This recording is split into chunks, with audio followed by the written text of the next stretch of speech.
I'm glad I'm retired now because I don't have to bowl cricket balls to VVS Laxman anymore.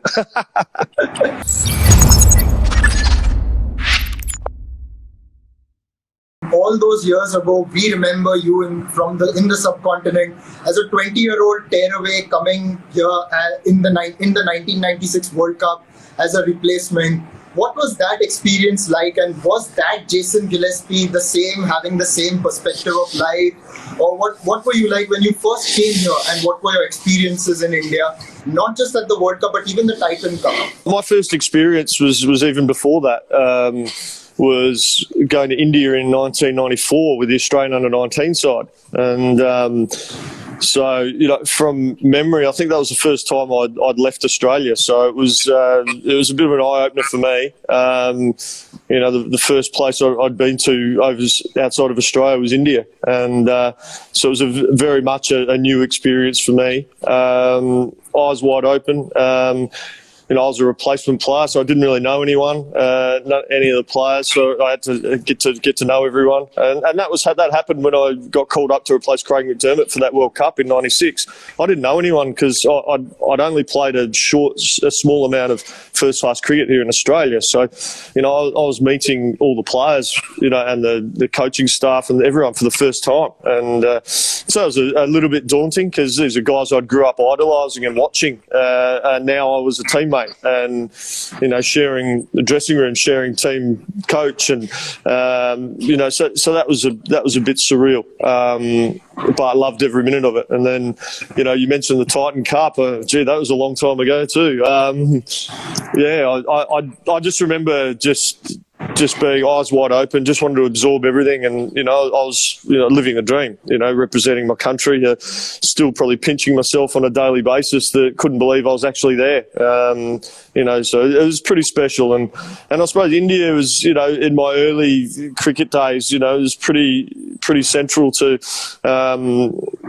to my cricketing journey, early on, because and the subcontinent as a whole, because all my first trips were to India, or I went to India with the academy, with the Australian under-19s and the Australian Cricket Academy. I went to Pakistan.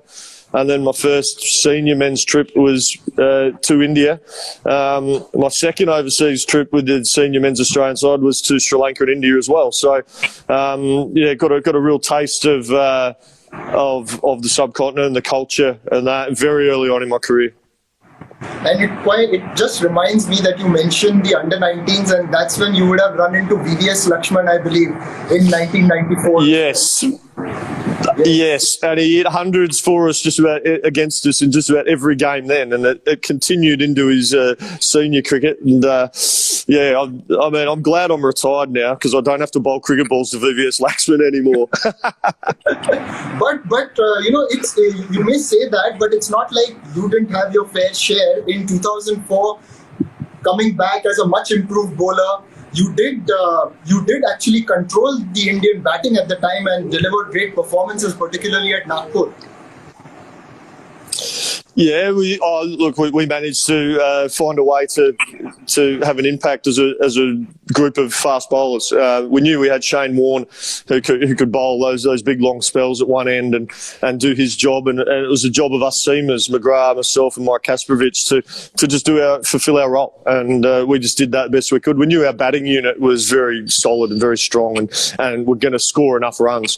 We just need to make sure that we were doing our jobs as fast bowlers, controlling the run rate, attacking the stumps, which is something that we went away from. I suppose the lessons we learned from 2001 in that great test series that we played in India there, the lessons we learned from 01 was that maybe we just bowled a bit too much outside off stump because we were so conscious of the fact that Indian batsmen are so strong off the stumps and through the leg side. We wanted to keep away from that, but in 2004 we decided that, okay, well, we'll bowl straighter, and that allows Indian batsmen to flick the ball through the leg side. We'll have some protection there, we'll have some catching men, and we'll have a defensive fielder out on the leg side boundary to stop the fours, and we'll make the Indian batsmen run between wickets instead of hitting boundaries.